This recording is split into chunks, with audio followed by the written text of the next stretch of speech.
It's there Wow. already. Yeah, I know. It's just incredible. I love. Thanks Let me for the just. There we go. And here we go. Uh,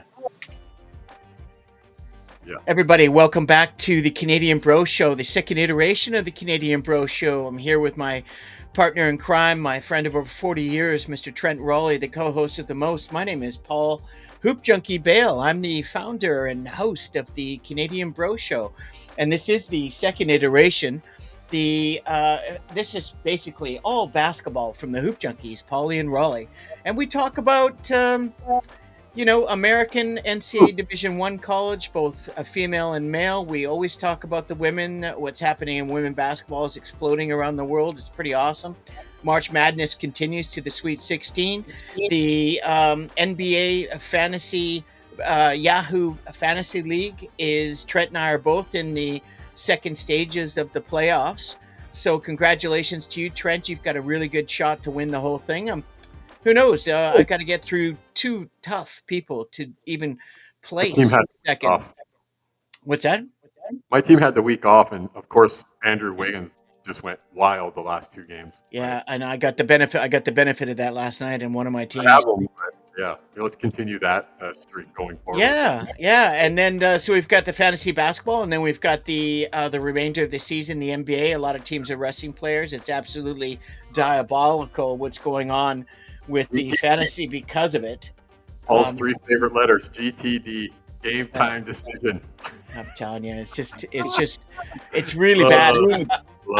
Out of my eight teams, I'm in the advanced playoffs in 3, and 2 of the teams I went automatically to consolation, and then I had a really bad. I had Joker, first time he's been injured all year, and it's the first week of playoffs, and I lost in that, and I mean injuries are just absolutely decimating us. But let's get back to March Madness and talk about. What's going on with the ladies, Trent? Anything new and exciting with the ladies bracket? I've got on the side over here. I've got the Oklahoma Sooner game against Iowa Hawkeyes on right now. They're winning 38-24. Oklahoma is really play. The ball goes down to the post a lot. Really big. Yeah, good team. So that's why they're the third ranked. I mean, Iowa's 6th. So. Iowa's probably going down here, but that's fine. What's going on with Juju and USC? Did they win? Yeah, they're playing. They play tonight, this evening, I think. They'll be. I can't remember who they play now. They play. Women's basketball. I'll be watching. Sure. But yes, the bracket right now. It's all the West games here tonight. I know that there's a couple late games. So UCLA got through last night against Richmond. It was basically tied at half. You can tell the good teams. The women's game. You made a comment texting me during the men's tournament how the one day there was a ton of blowout, which there was. And the men's games really shows the difference in the good teams that can play 9 kids to the teams that have like 6 kids, basically, right? And it shows. In the intensity of those games, it's hard to play even 35 minutes at the pace they're playing and the defensive intensity that they're playing at, right? So, the girls' games, though, those first round games, and even some of these now into the second, I mean, UConn won their first game 103-34, right? South Carolina won by 40 or 50. UCLA won by, I mean, those first couple rounds of the girls' game are way wilder than the boys. Men's game type thing. They're just, I mean, the good teams, the top 6, 7 girls teams and ladies teams are like, they're the top 6 or 7. And there's a big gap between, even let's say top 10. There's a big gap from 10 to like the next decent team. Whereas in men's, I mean, I don't know. If you think about what the men's is this year, I was looking at it here this morning. I think the highest seed is a 10. And the next is a 6, and everybody else is a 1, a 2, a 3, 4, or 5, and everyone. So right. I think you're going to see less Cinderella teams in the NCAA tournament moving forward, as long as the NIL rules stay the same. Because one college can offer this much money, and another college can offer this much. So now it's becoming like Major League Baseball, where let's say Duke has $30 million in NIL money to offer to their players. And I don't know, take South Dakota State. Yes, they're small, but they only can offer $3 million for NIL money to players. Well, where do you think players are going to go that can have social media presence, their image out there that they're going to get money for, right? Yeah. You're creating an unhealthy balance in college basketball with the way the NIL rules are, because it's a contract, but it's not a contract. It's actually not a contract. You're just giving everything the kid wants, and if they don't like it, if some other school next year says we'll give you this much more money, well, they can just leave. So there's no contract now. So I like that the kids can get paid now through their images being used and all that. I think you agree with that. I think it's a good thing. Yeah. I mean, it makes a ton of money. This is one of the biggest money-making events in all of sports every year is March Madness in college basketball. I think it's great they're getting paid for their image to be out there on posters and everything else within the school and their sponsorship deals. Yeah. But there has to be a contract signed to that. You have to at least sign for 2 or 3 years to be at that college if you're going for more than one. I mean, and that's not 5 colleges, right? It's not going to happen either. It's just because I mean the only reason why the NAL was started was because they're trying to stop one and done. They're trying to get these people to stay in the programs. The only reason why they're going to stay in the programs is if they're going to make money. But really, only the top players are making money. You look at Cooper Flagg; he's making just under $5 million in NIL money, and the next guy is 1.4, and then it's just it's all shavings from there on. So I, as much as I appreciate the NIL and what they've done, I think it was a long time coming. They should have done it before. I think they should have done it a little bit different, but anyways, it's new, and you're going to see less you'll see less number 10 and 12 seeds maybe winning those first games, sure. Winning that second game against the 3rd to 5th seed, 3rd to 6th seed, there's a difference in the talent there, right? For sure. I think you're not going to see as many as a number 10 team being in the Final Four. You're just with this the way the NIL is set up. These guys can skip colleges every year, and they can play in 5 different colleges throughout a career. Well, and by the way, I finally found out what NIL means. It's basically name, image, and likeness, splicing. If you go to volunteer to speak, or if you go to speak somewhere, they're giving you some money for that, right? It's just a representation. Now you're almost an athlete without an actual paid contract, but you're getting some money for your likeness being on posters in the school or advertisements on TV and stuff like that. It is a good thing, but it should have been. It's just not quite. It's not a perfect. Nothing's ever perfect, but it wasn't done quite right. Right? No, These guys just be able to jump college to college. I don't like it. It's kind of like they had that right before the NIL came in anyway. So yeah, but they have to miss. They used to if they wanted to leave a college, they had to miss a year. That's right. Which I didn't agree with totally either, because if you were Paul Bale and you got recruited to Eastern Washington, and you get there, and then midway through, before basketball season starts, the coach leaves. Yeah. And you're like, well, I came to play for that guy. Well, now if you wanted to leave, you can't just. Now you got to sit out a year of basketball if you want to leave. I didn't think that was fair. So there's again not a perfect system, right? But this NIL stuff, I think it's great for the kids because there's a lot of money being made, and the people making the money already have enough money. Yeah. So it's a great distribution of wealth. Yeah. But there needs to be some kind of contract to it for players to play. So, I think off the side to a little bit, but it's just seeing it when we go through the men's brackets, like you and I will real quickly here, you'll see like all the teams in it are 1 to 5 seed. There's only one other team outside of that. So well, let's go into that. But the women's game, I think you're going to see the big teams are going to be at the end. You're going to see South Carolina, UCLA, USC, Notre Dame, maybe NC State. Duke had a really close game. Our Canadian girl, she didn't play. She had an illness of some kind. So I don't know if she's watching too many NBA games and was like a poltergeist went into her to make her miss a game with an illness. I mean, we're not sure. Honestly, I've never seen so many injuries or personal leaves in the history of the NBA. I've never seen it. It's destroyed my fantasy this year.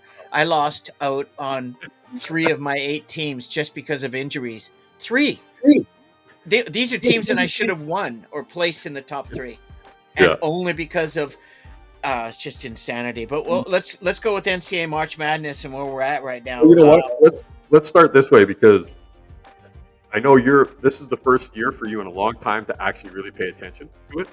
So what did you get out of what did you get out of all that basketball that went on? Like, when you see these teams that have moved on, Yeah, who do you yeah. think is that team that's and just overall, like, how was it for you? It's great basketball, isn't it? It's fun to watch. Yeah, it really was, and I'm glad I'm watching it. It was, I have to admit, it was a bit tiring to sit in my little 28 square foot office here and watch 12 hours of basketball. It's not healthy. But I'm a hoop junkie, and I got through it, and I really enjoyed being able to watch multiple games. And I don't have cable, but I do have a iPhone 15 Pro Max and two 17-inch screens. So between those 3, I'm able to watch a ton of basketball. And then I have NBA subscription. So once the day progresses, I'm able to check out the NBA because I've got 8 teams in fantasy as well. So it was excellent. It was an excellent experience. I'm glad I did it. It was worth every single second, and there was some excellent basketball. There was a lot of blowouts. There was a lot of terrible shooting, Yep. and a lot of turnovers, a lot of sloppy basketball. But at the end of the day, we're at the Sweet 16 right now, right? Yep. Yeah, we are. And I'm excited. I mean, I'm looking at what's here right now, and you're absolutely right. The only team I really don't know very much about is Ole Miss, playing your Michigan State. Yeah. Well, Auburn, of course, I got to watch Auburn and Michigan, both tough teams. Duke, of course, I think Duke's going to win the whole thing. Arizona, I just don't think Duke's in a whole different class. Their defense is incredible. Nobody talks about their defense. because Arizona could be in Duke's class, but it'll be for like 10 minutes of the game, because they're just so sporadic. They're like ridiculously talented, but they just can't put it together for a whole game. You watch, there'll be like 10 minutes of that game where you're going, "Eesh, Arizona's like pretty good," and then it'll just fall apart like it should be a train wreck. That's just who they are, it seems. So I mean, but Duke is great. They're super good. and that's at the top. You've got Auburn, you got Michigan, you got Duke, Arizona. I think Duke's going to win. I think Auburn's probably going to get through. There's something about those guys, but Michigan's really tough, and they're well coached, and they've got some big guys, so it should be a good match. I think Michigan's got the height. Auburn, they're stuck at that 6'8", and I really think if Auburn comes across a team that's got height, they could be in trouble. Duke's got the depth, it's got the height, a good coaching. They're just playing really well. Ole Miss, I'm surprised they're still here, but they played quite well. Yeah, and your team, Michigan State, I thought played quite well, and you've been talking about them from day one. Brigham Young, I have not had a chance. I know a lot of people are high on them. Alabama, you've mentioned a couple of times. I'm a big Houston fan. I think Houston's going to get. They've been phenomenal. They've been playing great. I think they got a chance for the Final Four for sure. I think they're going to beat Purdue and Florida. Good Lord, man. That was a great game, by the way. Wow. We're in the 70s, right? That's the thing. Everybody's so used to watching NBA and getting to see. And you're right. It's poor shooting too. And my daughter Rach and I were watching the games that game particularly that day, and she was up visiting. And I said to her, I go, "You see an open shot off of a nice driving kick or a nice ball movement, and it's a wide open shot, and they miss it." And I go, "That's one of the reasons I kind of like college basketball a little bit, because I said in the pros, those are being made. When it's wide open where guys can stand there and set their feet like a foul shot, a lot of them make that. That's a practice pregame jump shot type thing. Yeah, that's true. You expect them to make it. When they miss it, you're like, hey, you got to make that shot. Whereas in college, they're missing those shots. So a lot of them. But the defense is also it's a lot different watching the NBA. They're letting guys love it. Hook and 90s, push. Man. It's 90s basketball. Texas Tech and Arkansas. I mean, it could go either way. Arkansas, they're tough. Kentucky, And Tennessee, I'm going Tennessee. I'm going Houston. I'm going Like Florida, Arkansas, Texas Tech. Trent, I really don't know. Um, Arkansas's on a roll right now. They're playing well, yeah, and they play. I mean, they got a couple of bigs that they were able to rotate in, yeah, yeah. and in Texas Tech plays tough, and they like to play a fast-paced threes. And I mean, that's a coin flip, that game. Yeah, Really, I really. think so. I'm going Auburn over Michigan. I'm going Duke over Arizona. Alabama, BYU. Again, coin flip. I think I'd probably tend towards Alabama. I'm leaning towards Michigan State because of your interest. Old Miss, I'm surprised they're still there, to be honest, at this point, but they played well. Yeah. Florida is definitely, I think, the best team overall. Maybe Duke is, but they're just crazy deep, and they got size, they got talent, they got seniors, they got everything. They Very dangerous. turned it up on D there in that game against UConn. Absolutely, It was absolutely. kind of a pretty even game, and then they all of a sudden just clamped down on D those last 7 minutes. Yeah, It was, you could see it. It turned like they yeah. just couldn't get a shot. UConn. I mean, And Houston, and I got Tennessee. I really like Tennessee. I like their backcourt. I like their depth. I like their coaching. I think they're tough. And then, as you mentioned, Texas Tech's been playing well, but Arkansas, I mean, I have no idea, but it's exciting. The Sweet 16 is always the best part, in my opinion. Once you get through all the shrapnel and all the teams and all the I upsets, like the first weekend just because it's basketball all day. You're not waiting for a game. If a it game was ends, excellent. you're not waiting a half an hour, 45 minutes for the next game, which isn't a bad thing too, because you can get up and go do something. But Yeah, yeah. those that first 2 days, it's just from 9 a.m. to 10 p.m. It's just basketball's on TV. It's just a wonderful Really game. enjoyable. And I don't have cable, so watching television, it's not television, it's I have an app through my mobile service, Shaw, and I'm able to get 50 channels or whatever. But to have the commercial breaks is actually the first time. I hate commercials, Yep. and that's why I got rid of cable. But to have it, it's really nice. You can have a break, you can go get a beverage, you can have a little snackerino. And then, of course, with this app that I have, I can record games that, like I thought I recorded the USC game with Juju because I wanted to see her play. I've only seen her play in highlights. I've never seen her play a game, so I might have to watch that game later tonight. You mentioned, but it's exciting, bro. I'm really excited. And who are your guesses? Who are you going to go for? I'm with you with I think with staying on the one side. Auburn is just, they like play old man basketball. They really do. They're very veteran. They don't seem to get too rattled. They, they've got a couple guys who can just. I mean, Kelly, he gets hot after that first round game. He hit like 5 in a row, and he was just like, the next 3 shots were like heat checks. They were ridiculous, right? But he was, and then the next game it's the other guard who was hitting threes. So they play, they play like an old man. They're a veteran team. They play that way. They don't seem to get rattled. There's not a lot of runs in They their play game. inside out. I really like how they go inside out. They really like to give Broom the ball and get movement and get a lot of cutting He only and can back go left, doors. right? Yeah. Only can But- go to that left hand, and if he gets there, he's great. But he can't go right at all. Well, you mentioned that last episode, so I spent particular attention watching that, and you're absolutely right. There's nothing worse in basketball for me, anyways, because I'm ambidextrous. I'm a lefty, but I shoot right. Is these kids that only have one hand, one arm? You're like a wet noodle out there, and you have only 50% of the options available. So it's a detrimental to your team, and you're a disservice to your team. Left and right. It doesn't matter if you're in 80%, 85% of people write with their right hand, and they're right-handed. And that can be a huge advantage if you know how to take advantage of the odds and the percentages by being ambidextrous. You look at, there's one player in the NBA, no one talks about him, Miles Bridges, who shoots with his left. He's a lefty like me, but I shoot with my right because I just wanted to screw up everyone and think that I was, right-handed, when in fact I was lefty. Well, Miles finishes better with his right than he does with his left. It's incredible. Like, he's just one of those rare players where his ambidextrous abilities are an absolute extra 50% right off the top, because people are not, they're going to let him go right because he's a lefty. He wants to go left, but he can finish with his right. So, I love people that can. And at college, you don't see it as much.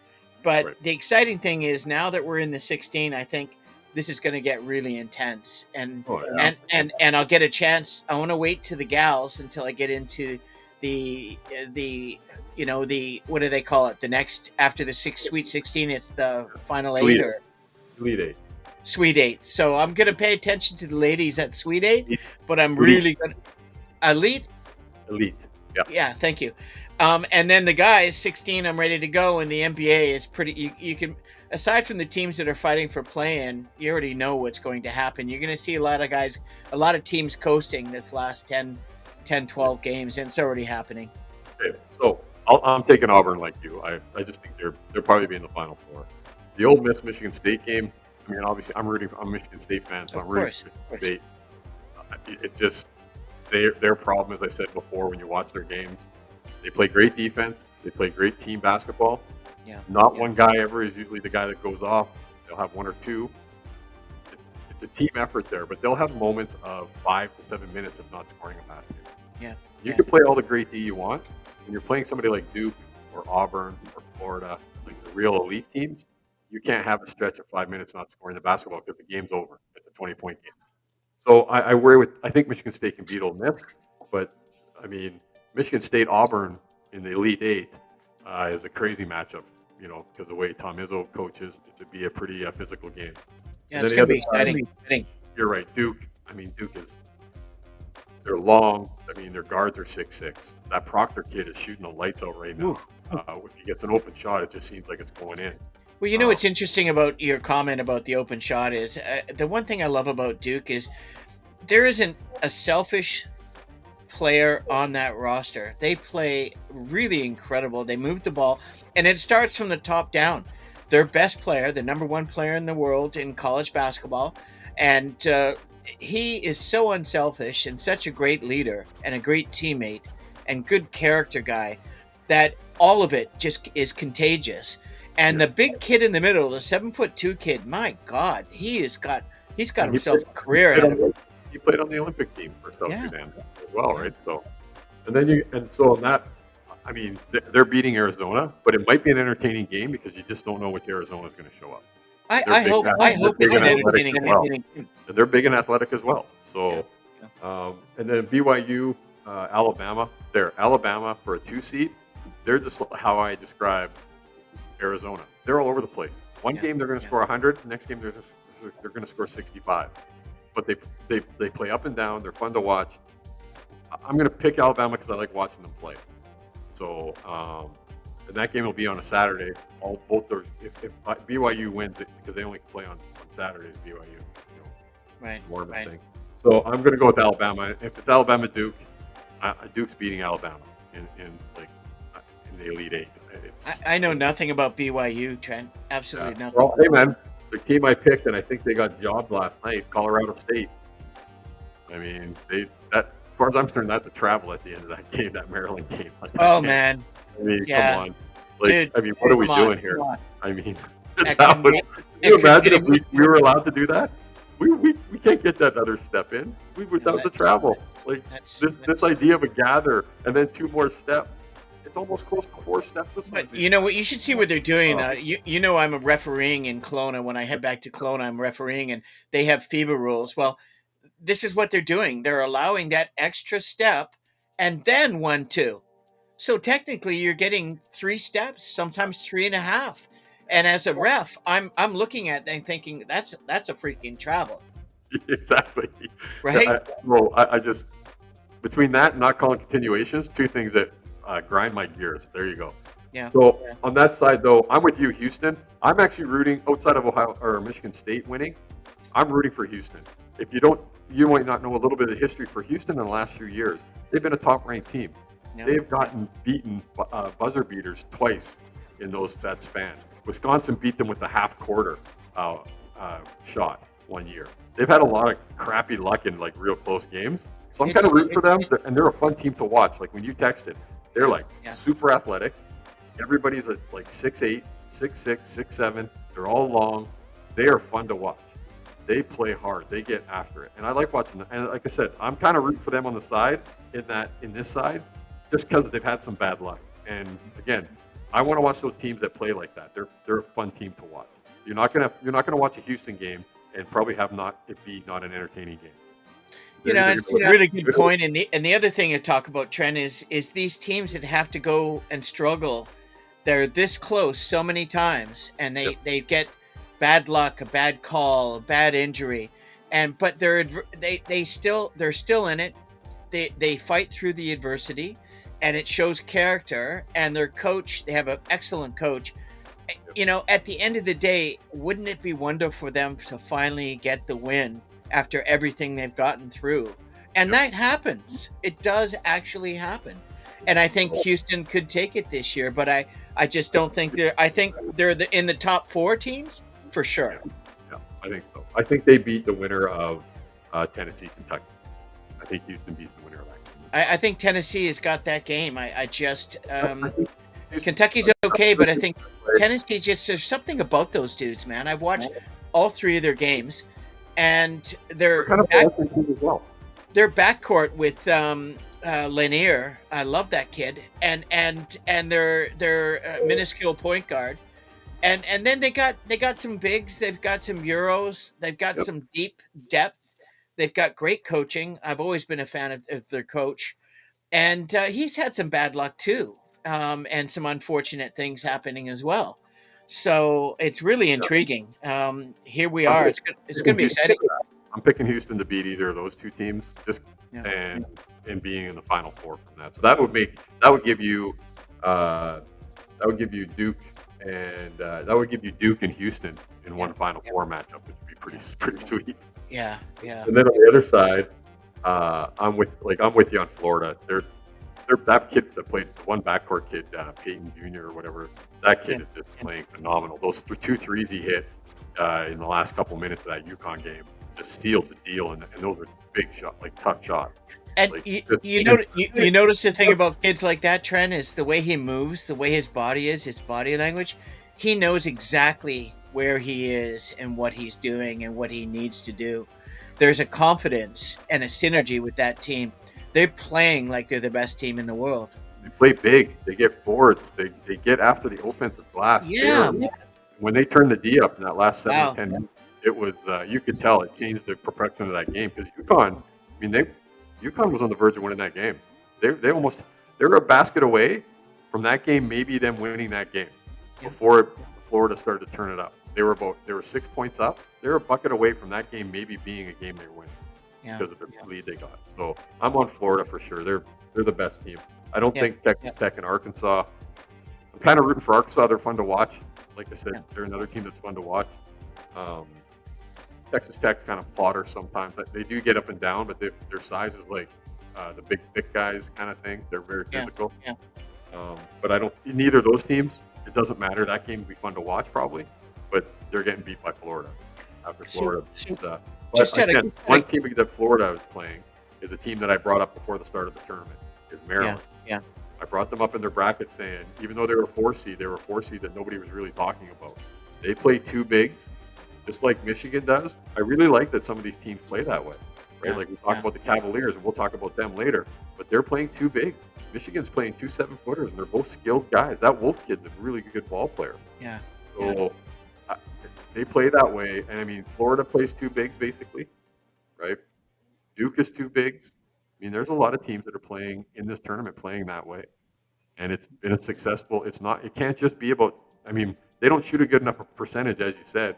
They don't shoot a good enough percentage to beat teams with threes, with volume threes, because you can shoot as many threes as you want. If you shoot 30%, 28% for the game's probably going to be close.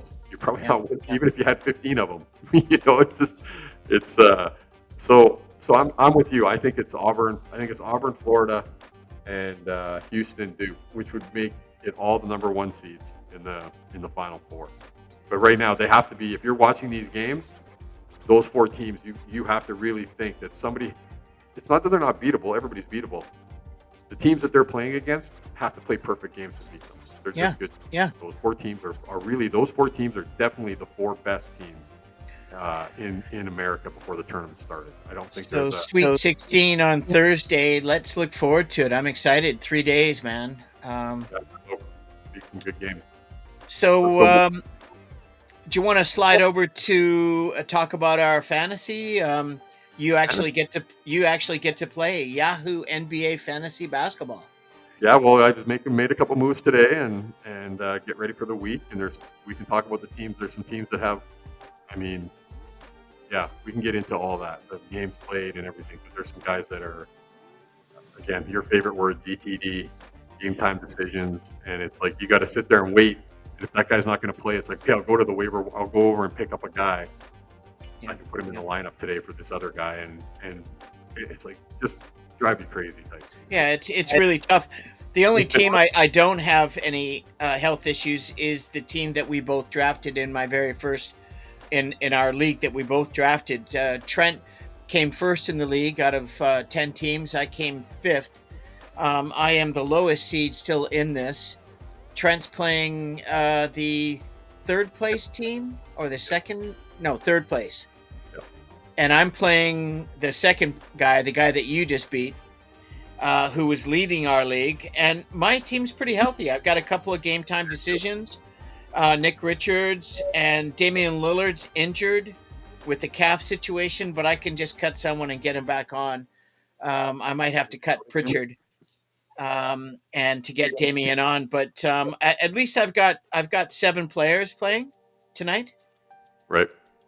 Which is decent for a Monday, and everybody looks relatively healthy. So Milwaukee plays 4 games this week too. Sorry? Milwaukee plays 4 games this week as well. Yes, they do. Well, there's a number of teams, and if you look at the teams that are playing 4 games, this is where you can plug and play. The biggest situation right now is who are the priority ads, and to get into the playoffs this deep. A lot of guys are pretty happy with their teams like you. You don't really need a lot. There's 1 or 2 guys you can plug and play. A few changes, yeah. And so in that, there are some really good priority ads right now in the waiver wired unconnected, which is coming back and being reconnected. And the number 1 priority is a guy that slipped under the radar. Most of the got cut. He went through about 4 or 5 teams, and all of a sudden found him on a team that's tanking and completely injury depleted and sitting down guys. And that's the terrible Philadelphia 76ers with my man Nick Nurse.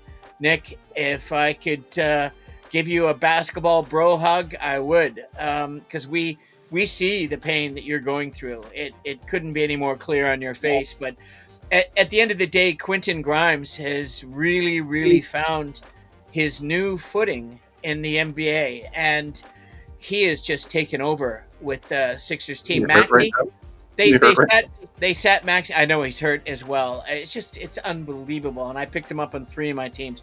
So I mean, that could be. He's healthy. I saw it go across the screen on ESPN. It's just unbelievable. He's hurt. He just dropped like 44 or something. But in the priority ads, it says it in shallow leagues. So depending on your playing, we're playing 9 category leagues.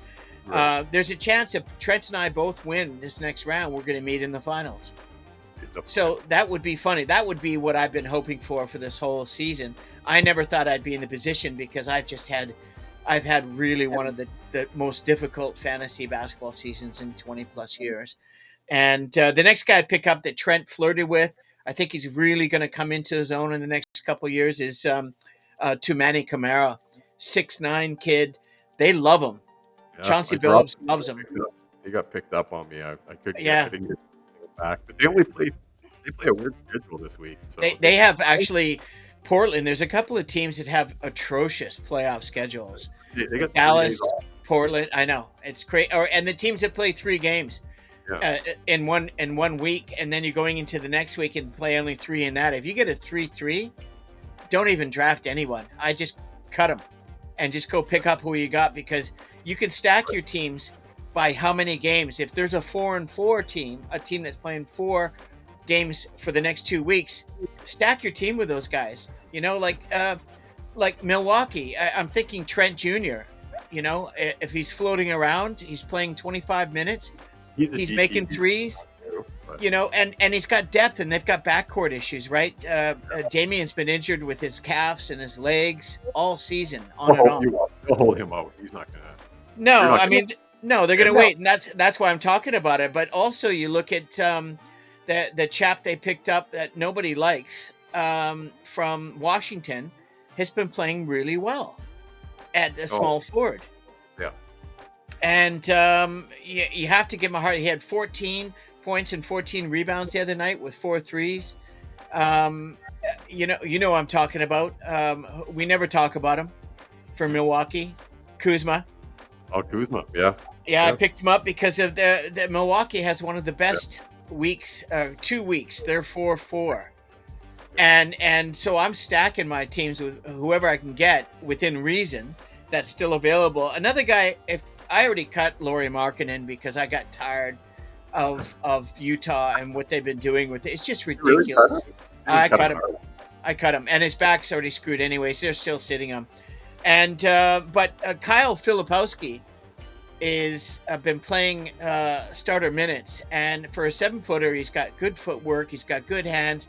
He fell really late in the first round of the NBA. Everybody thought he'd be in a top 15 pick, and he's getting tons of minutes. If you need a big, he's going to play a lot, and Collier, their point guard, is going to play a lot, and he's giving dimes.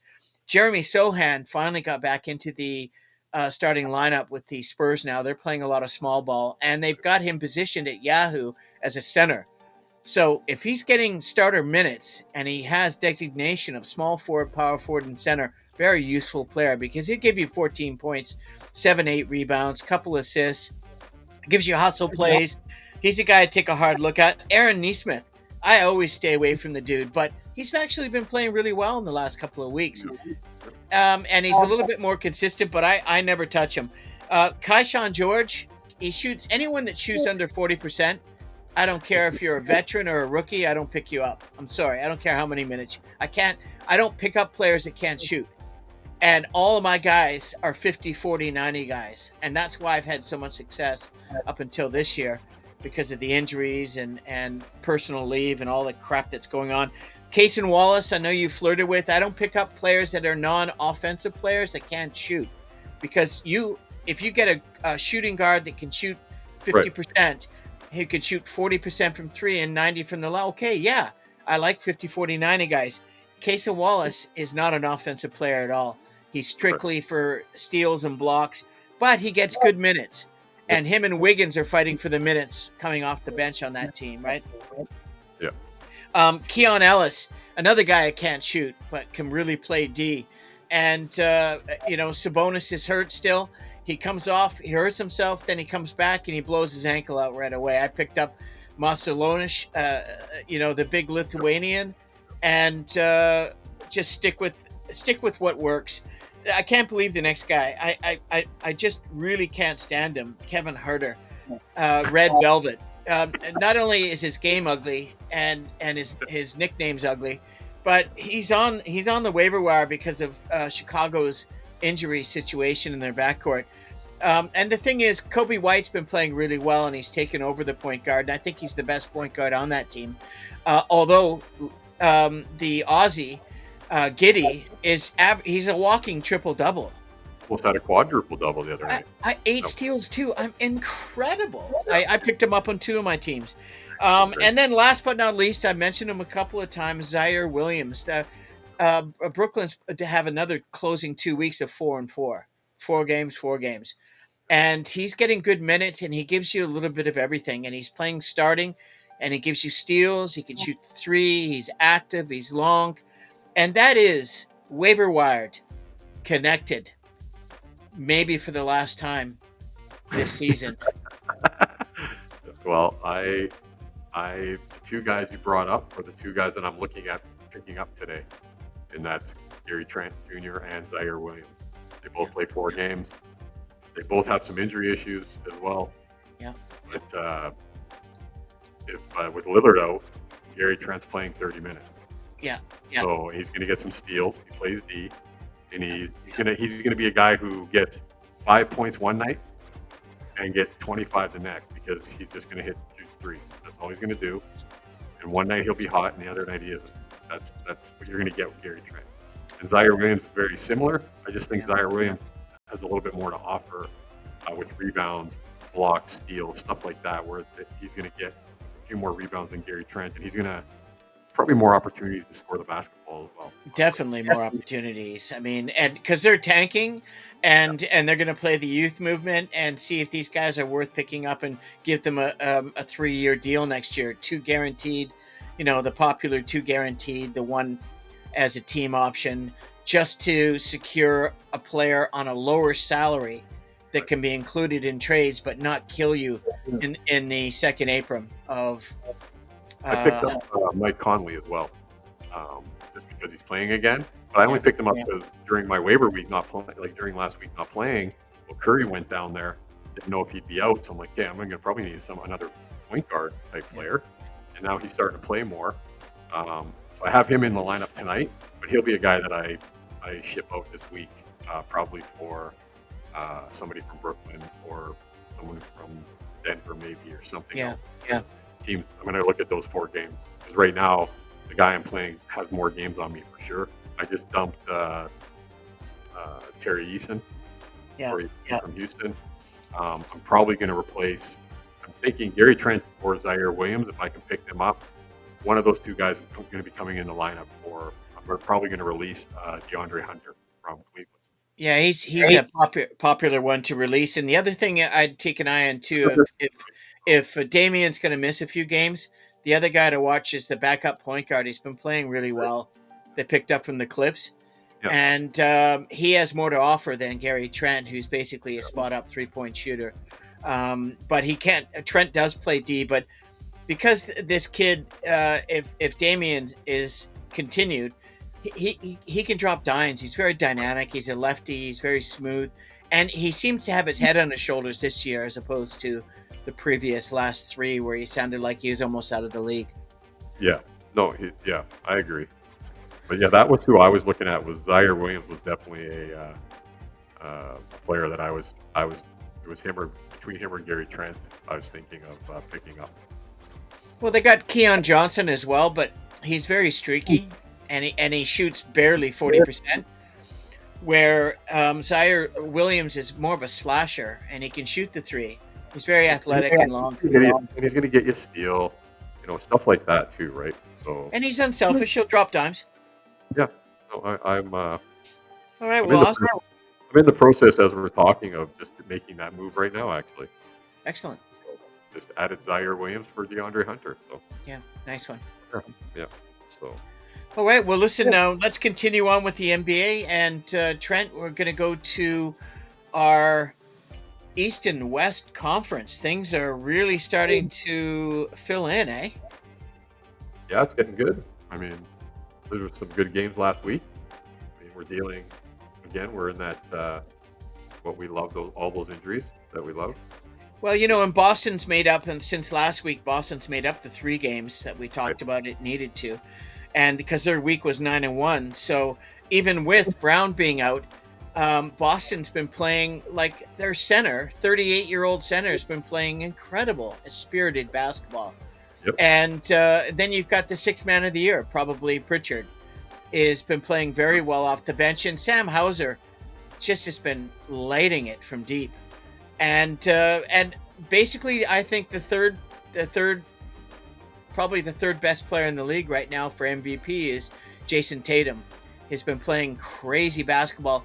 Porzingis came back. You were mentioning the beginning of the show. I picked him up because a guy forgot and somehow dropped him. And he's been injured and had a weird injury. And he had 3 incredible games in a row, and he's back injured again. So we'll see what happens. Maybe they just want to rest him because he's played 3 good games. But Boston's right on Cleveland's ass. Yep. 3 games behind. 5 games. Yeah. Well, depending on how it goes, but at home they're 30-5, and on the road 27-9. No one's even close to that. Boston's the only one that can even say they're closed, and the Knicks are hanging in there. Even with Brunson, is done light work now, so he's moving, but he's nowhere near ready. He's a week away at least. Right. But they need to get him back on the court because Deuce McBride did not have his first 4 or 5 games were just not what I was expecting. Not what anybody was expecting. I almost picked him up too, but I held off, and I'm kind of glad I did because you're not winning. You're not winning that percentage battle. No, for shooting percentage with him on your team right now. I tried to pick him up, and but Indiana's been making a little bit of a move. If Halliburton's playing, they're 6-4. Milwaukee's there. Detroit, I think, again, the all those first 6 teams, it's really the interesting thing is that next tier, eh? Yeah. The Atlanta Hawks, Orlando Magic, the Bulls, and the Heat. Now the Heat have lost. They've been on a 9-10 game losing streak. They just can't get it together. Hawks are the opposite. Hawks are like 7-3 in the last 10. Yeah. Well, Trey is just he's still dropping dimes, and he's playing well, and he's healthy, and they've got some synergy. And I think finally with the going with the big kid in the middle with Atlanta and making that trade, I think LeVert has really helped out coming off the bench, I don't think they're going anywhere. I think they in the play-in, I think they could be dangerous. I really think Chicago Bulls is the best team out of all of them right now, especially if they get Giddey playing healthy and Kobe playing the way he is, and Collins backing up Vooch. I think they have a really good chance to make a move. Orlando, I can't believe they're still there. Honestly, I don't understand that team. I just never could get it the whole time. I have no idea why they're even in the top 10. It just blows my mind. They're like the 2 different. You can watch 2 of their games back-to-back nights, and you'll see 2 different teams. It's just crazy, man. And the coach, he's done a great job, but his rotations, man. I mean, Go-Go disappeared, and now they're playing, Pumpkinhead, and Pumpkinhead's a stiff. He's one of the biggest stiffs in the NBA, in my opinion. So I'd take Goga over Pumpkinhead any day. Isaac? No, not Isaac. The kid that he's got a head like a Volkswagen. Not Wendell Carter Jr. Yeah. He's a good player. He's better than Gogo. Oh, I don't know about that. I'd take Gogo over him any day myself, personally. If Gogo gets minutes, he puts up good numbers. He doesn't get the minutes, though, for some reason. One game he'll play. It's kind of like what Duran was at the start of the season. He'll play one game. I looked at him. I almost picked him up last week just to pick him up because he started to play a couple of games. In the games that he played over 20 minutes, he was close to a double-double with a couple blocks. And then the next couple games, it's like 8 minutes. So I'm like, okay, what is going on? Like, why is he playing 22 one game and 8 the next? And I look at the scores because, again, I understand if it's a blowout, somebody might not play, or if it's close, they're not playing. But they were relatively decent games, so there's no reason he couldn't have been playing those same amount of minutes. So that's a mystery to me, and I'm with you. The way they started the season, that's the only reason they're even in the top 10, is because they started the season like gangbusters. Like they were like crazy at the start of the season. Yeah, it's really weird. But also, if you look at the last 5 teams and the Raptors, they're so pathetic. It's ridiculous. It's embarrassing to watch. It's what they're doing with Quickly and Barrett is embarrassing. It's embarrassing. They're sitting him. They're taking personal games off. They're resting him. I mean, it's just absolute bullshit. I'm so tired of it, man. Dude, I pay top dollar for my NBA subscription.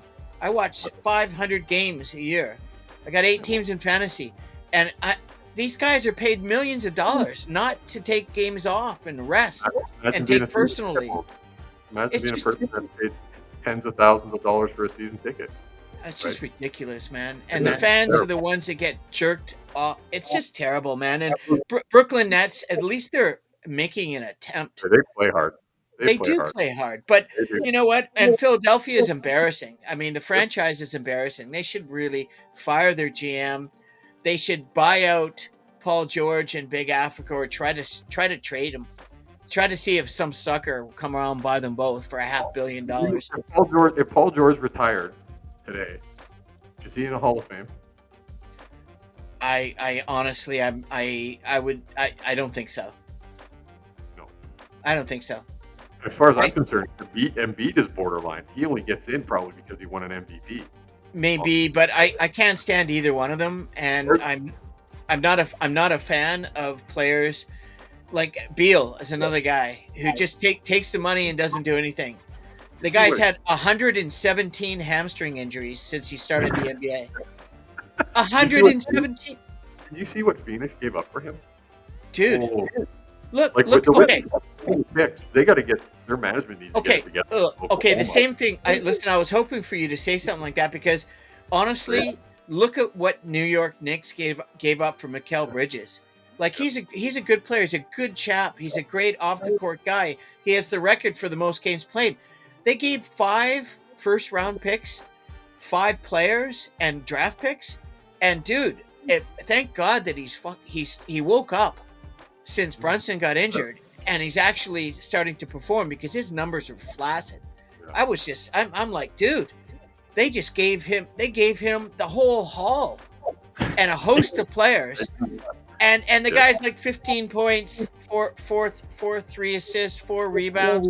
Come on, man. I mean, But it does show you what like we talk about when we talk about the teams that are perennially bad is management. You look at a team like Oklahoma City, they have all these picks and they're hitting home runs with their picks, or they're making trades. Washington has all these picks. Brooklyn has all these picks. Yeah. Guess what? My money would be on, in the next 5 years, both Brooklyn and Washington maybe being in the play-in game because they don't have the management sucks, and they won't do. have the right players, and they won't develop the right people. They'll fire coaches, and it'll just be the same old nonsense. And the Raptors are getting to that point. They need to. I think it's time for us to all stop waxing poetic about Majuri and his little guy who's the GM now. Let's move on. It's time to move on. Your idea of how to rebuild the team from it being a championship team is you haven't done a very good job. No. I think they've gotten some good players there now. Now you have to. There needs to be a culture change in Toronto of some kind. Yeah, I think it's a wholesale change. I think they need a new GM, they need a new coach, and a new direction. He's a good coach. Yeah, he is. He's a good guy, but I mean, at the end of the day, that's what you need. And the way they drafted, I'm sorry, they did not address what they need. I'm sorry. They got a couple of backup point guards that they really like that are, if they'll be lucky to be in the NBA in 5 years. I just don't see it. I don't get it. And then finishing it off with the Hornets is a complete embarrassment. What a waste of a career, Lonzo. Lonzo's got to get out of that. They got to get rid of him. They just got to get the boat for him and ship him off and give him an opportunity to play. But the thing is, the kid will never play more than 55 games because he's injury prone. All the ball boys are injury prone, and they all have feet, ankle, foot, and calf issues. I'm wearing those big burglar brand shoes. It's just brutal. But anyways, Trent, who do you got on the West? We'll say one thing about the East. Sure. I'm predicting right now, if everybody's health like playing in the playoffs, I think the Detroit Pistons are going to win a round in the playoffs. I think the Detroit Pistons could beat the New York Knicks in the playoffs. Well, I'd like to make a bet. So I would never make a bet on that. I'll make a bet with you. I'm not betting on it. I'm just thinking that if they're playing the way they're playing right now, they're a team, and we would have never talked about them like this at the start of the season. They're a team. The way they're playing, they play physical. They can shoot the ball. I would not want to play them in the playoffs. They're young. They don't know any better. They're just going to be in there to go, hey, it's us against the world type of probably mentality. Yeah. I mean, they have a shot to at least win. I think they win a round in the playoffs. We'll see. They still don't really have very much depth on their bench. Just a prediction for me in the East, what I'm seeing from there right now, and kind of rooting for it because they're a fun team to watch because of how they play. And they're, like I said, we've talked about, they're young. They don't know any better. They just play hard. And Bickerstaff's kind of turned it around even a little bit for me. I'm not a big fan the way he was playing Duran at the start of the season, like you and I talked about. Well, all of a sudden, they seem to have found their rotation, their players. You're right, they're not that deep. but they play, like I said, if they can stay out of foul trouble, they're going to be a tough out. Even if they don't win a round, they're not just getting swept in the playoffs. That Well, Detroit basketball thing is back. I think that the emergence of Wade Cunningham being top 5 point guard in the NBA right now is the reason why. But more importantly, the coach finally knows how to use Mr. 2020, and that's Jalen Duran. He's a man-child and unstoppable in the he could dominate the NBA for years to come. Down in the post, he is just a beast of a man-child. Let's go to the West for the team that we're rooting to win the NBA championship, to win it all, the OKC Thunder. Oh, you mean my Lakers? Okay, sure. The Lakers haven't been playing too well since LeBron's been hurt. Oh, so. Big surprise. And also, listen, Luka's also banged up. Yeah, he's always banged up. Yeah, he is. Well, because he drinks too much beer. The Thunder right now are first overall in the league. They overtook Cleveland by a couple games now. Yeah. But there's Houston right there again at 9-1 the last 10. Unbelievable. Again, they're the Detroit Pistons of the East. We both thought Houston was going to be better this year. I know that when we first started the show that we both thought Houston would be better, but we weren't picking Houston to be second in the West right now. I mean, they're 9-1 like OKC in the last 10 games. And they've been playing great basketball. They've got depth. They've got leadership. They've got a good mix of youth and veterans. I really like them. I would not want to play them in the first round. I'll tell you that much. And I really like. It'd be interesting to see what they do because they're very, very dangerous. But so are the Denver Nuggets. Unfortunately, with the Joker. He's got an ankle. He blew out his ankle, but he's apparently got an elbow. And for big men, if you look at his elbows, he has elbow sac. It's like cartilage and fluid on both of his elbows that is built up, and it can be a huge problem. And there's ways you can do it, and one is they could just go in and drain the mother with a big needle and just suck that juice out of there. But at the end of the day, it's not gonna. The reason why that's there is because there's probably inflammation, there's probably ligament damage, there's bruising, and but without him, he's toast. And if he doesn't come back, and this is a continuing issue, they're talking day to day. Denver's pretty much they're going to fall right out of this, and a team like the Clippers or the Warriors you got to watch out, man, because. Minnesota's playing better too. Yeah, Minnesota's playing well. You look at the West is crazy. Golden State Warriors, Minnesota, and the Clippers are all 8-2. Yeah. In the last week and a half. The top teams are 9-1. Right. So there's 500 or below 500. The Denver, Lakers, and Memphis. I watched the Memphis game the other night and really didn't like how they played. They're really kind of with the talent that they have. I don't like that they like to walk the ball up the floor and kind of play that way. They have all this, like, push the ball up for those open threes, and you have all this speed. Jackson's going to beat his guy up the floor most times. Bane will pull up threes off of the break. They seem to really like to slow the ball down a lot. Well, because they don't have any depth behind Jamal Murray running the point. I mean, they got Brown. He's not a point guard, but they all look really tired, Trent. I've been watching a lot of Denver. And just their body language, everyone looks exhausted, But I still think they're dangerous. And if they get Joker back, look out. The Lakers, LeBron in that groin, if he can stay healthy for the remainder and get Luka back, I'd say the Lakers are extremely dangerous. And I'm going for the Lakers to win the championship this year. But I'm also going to say that if the Lakers don't, the team that I will root for is Oklahoma City because of their Canadian point guard, who is, in my opinion, potentially the most valuable player in the NBA this year. And he's Canadian. And a lot of people hate the dude, man. They say he's a flopper. They say he uses his elbows. He's a cheap shot artist. But you know what? A lot of haters out there, bro. He is Stockton, and he's the all-time assists and steals leader in the Hall of Fame. Yeah. So suck it. Yeah, no kidding. All the great players. Yeah. are all physical and sneaky dirty.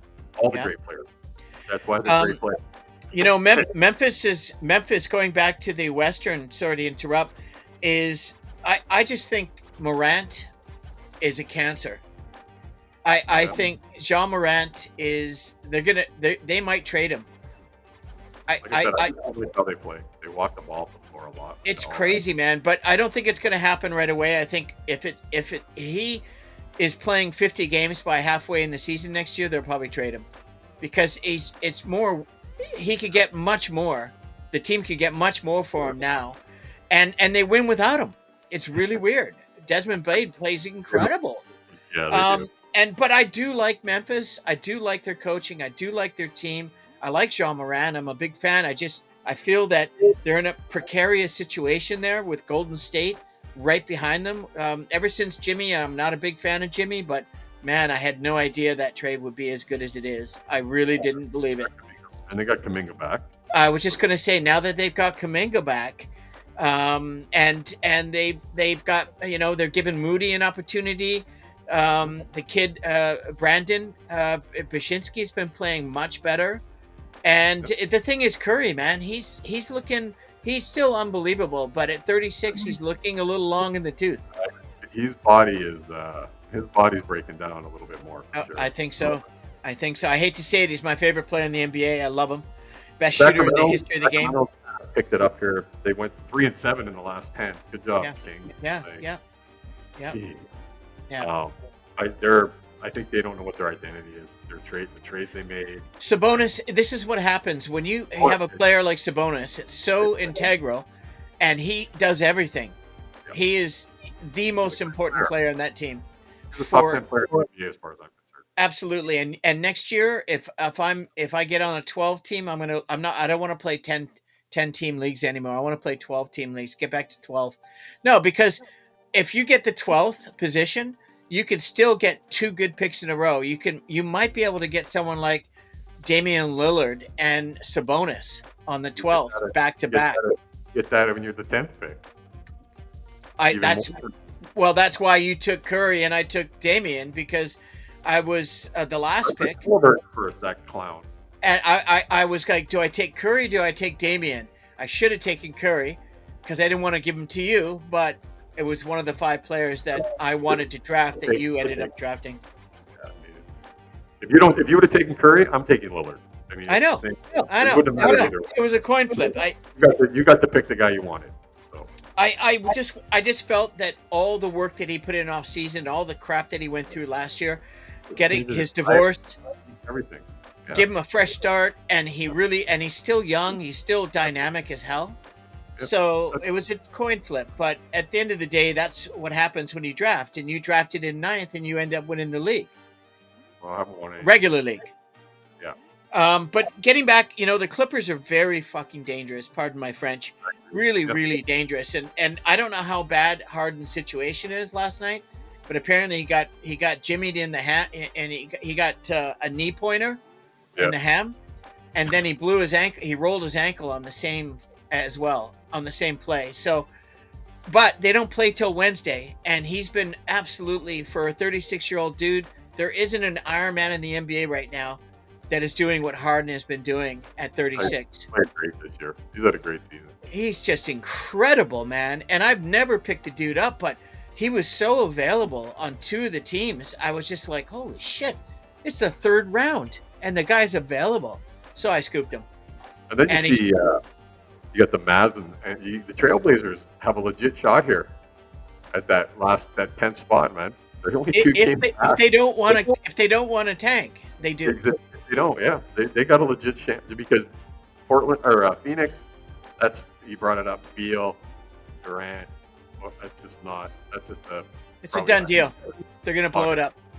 Situation going on there. So I feel bad for Budenholz. I don't think he ever should have got fired from Milwaukee to begin with, but whatever. That's the situation you got to go into. The thing is who in their mind, in their right mind, would take Beal? I don't know. First and foremost, the guy's toast, man. I'm with you. And honestly, Durant is the only one I could see, and they're not going to give up Booker. They're not. I don't know if tried to look at Dallas's injuries here the other day, but I'm not sure who's going to be maybe coming back. Okay, I got an inside scoop. So, AD and Gafford and the skinny kid all went down to the G League. Right. And to get wind and get timing and stuff. So Gafford's back, his knee's better. The oblique with the rip with Davis. Davis really, he could sit out right now, but he is so pissed off at himself and the whole situation. He feels really embarrassed. That's why he wants to come back. And so I think they're going to get Davis is going to play tonight. Oh, is he? Yeah. I pulled him off. I dropped Eves Missy because he had 3 games in a row and then he gets injured. And perfect to drop him. And so I got him back on, and Gafford's going to be back on the team as well. And Lively, I don't think he's going to play the rest of the year. But if they get Davis and Gafford, wow. I'm really impressed with the way Dallas have been playing. Naj Marshall has been playing, honestly, one of the most surprising players in the league. When the opportunity fell into his lap and he played out of his mind. And then Klay Thompson, God bless him, man. Yeah. He's just been playing fantastic. And I thought he was toast, but honestly, they've been playing really, really hard. And I like Dallas. I like Dallas a lot. And you take the injuries away from Dallas, and they're a really good team. Oh man, yeah. And dude, and you know who's been playing well too is the point guard. Yes, I know who you. Yeah, trying to remember his name. Not Brandon Williams, the young kid who they like more, but the kid they got from Brooklyn, Spencer. Yeah, Spencer Dinwiddie. He's been playing great, and he is hit and miss. But the other team nobody talks about is I think San Antonio Spurs, when they get Wemby back, and they've got more chemistry, and they figure out the Paul situation, and Fox comes back healthy. They've got maybe the rookie of the year right now, and they have a ton of draft picks, really good draft picks, and depth and youth, and obviously Pop, his stroke is it's obviously a huge problem, as they can get when it's a very debilitating injury and when you're older. But the young kid has taken over, has done well. I think San Antonio is a team to watch next year. Oh yeah, I agree. Wemby and Fox and a draft pick, plus another year for the younger players that they have already. Yeah. They have potential to be a pretty good team. And New Orleans sucks. New Orleans just sucks. And the Jazz, I don't even want to talk about them. I'm so upset with them as a franchise. Just disgusting what they've done this year. It's just terrible. But they do have some talent, and they got a shit ton of picks. Danny Ainge has got a backpack full of picks. Yep. And so they've done very well in that capacity. They followed OKC's route, as many teams have. Houston. Does Cooper Flag stay in college so he doesn't go to the Wizards? That's funny. Look. He's you know what he's getting an NIL money? If he doesn't win the national championship this year, let's say Duke doesn't win it all. Does he stay in college to avoid playing for those two? Dude, if I'm him, you're gonna stay in college for $5 million NIL money and maybe another sponsor when you've just signed with New Balance, who I wouldn't have signed with. You could have got a lot more money elsewhere. And then you sign a rookie contract, #1 overall. Come on, man. It's a no-brainer. Right? It'd be funny if he decided just because he joked with that. Well, it's been out there. That's why he was talking about like his parents. He only lives like 35 minutes from the campus of Duke, right? His dad and his mom. His mom used to play for the female Duke team, right? Yeah. When she was a player. So I hope that doesn't happen because I want to see him go, and I hope the team that gets his overall pick is not Washington, is not New Orleans, is not the Jazz. Although the Jazz, I could see, the great white hope. I would love him to go to the Raptors. Let's root for a lottery day miracle, and the Raptors get #1, and he can go to the Raptors. Wouldn't that be funny, eh? Wouldn't that be funny? That would just That's make awesome. it even better to watch. Yeah. play Toronto's tempo and come Yeah. play for the Raptors. That'd be perfect. Oh, Trent, let's hope for epiphanies. Let's hope for miracles. Dreams can happen. And in fact, dreams have happened because Trent and I are here, and we just want to say thank you very much. We're episode 20, the Canadian Bro Show, the second iteration of the Canadian Bro Show. All basketball from the Hoop Junkies, Pauly and ROWLEY. This is my friend Trent ROWLEY of over 40 years.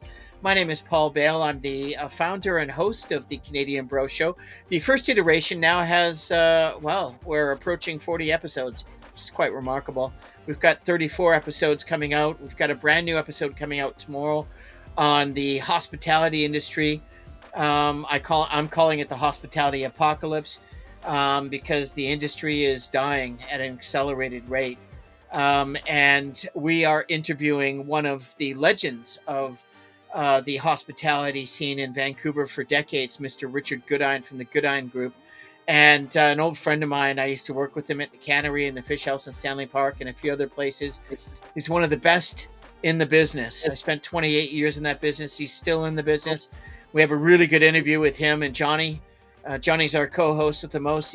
Johnny doesn't have as much as Trent does, but still dynamic and a great old friend. Once again, we really appreciate your viewership. The third iteration of the Canadian Bro Show is going to be all real estate with Paul Bale and guests. My old friend and old teammate, who we're going to be interviewing very soon, Mr. Chris Wright, has his own YouTube channel, and we're going to be on his show as well, which is called Afterlife Athletes. And Chris played in professional basketball in Europe for 18 years, and I was a teammate with him in Newcastle. And he's been helping me out with my logo for the real estate. So Chris was going to come on the show as a guest today, but had family situations. So in the meantime, thank you all for joining us. We really appreciate the numbers are increasing. Every week is getting better. So thank you for the viewership. We appreciate, please, if you enjoy this type of show, it's free. We're going to be providing a ton of content, about 150 videos a year. Subscribe, like, comment, share, hit the notification bell, tell your friends. We thank you from the bottom of our heart to be able to do this and to be able to share this with my friends. I thank you kindly for allowing us. In the meantime, we're going to be signing off today. Peace, love, and happiness. Be kind out there, everybody. It's free. It's a crazy world.